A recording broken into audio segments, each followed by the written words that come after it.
হাতিয়া গ্রামে বোমা বিস্ফোরণ কাণ্ডে ফের লাভপুর থানার পুলিশের জালে ৩ অভিযুক্ত। লাভপুরের হাতিয়া গ্রামে বোমা বিস্ফোরণ কাণ্ডে ফের ৩ অভিযুক্তকে গ্রেপ্তার করল লাভপুর থানার পুলিশ।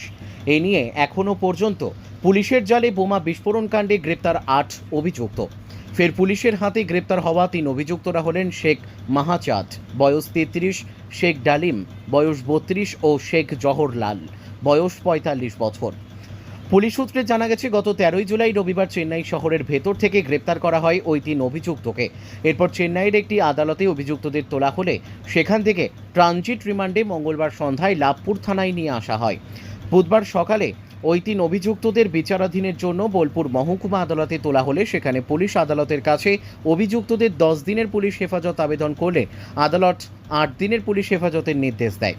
পুলিশ জানায়, এখনও পর্যন্ত হাতিয়া গ্রামের মুসলিম পাড়ায় বোমা বিস্ফোরণ কাণ্ডে যে সমস্ত অভিযুক্তরা জড়িত রয়েছেন তাদের খোঁজে তল্লাশি চলছে।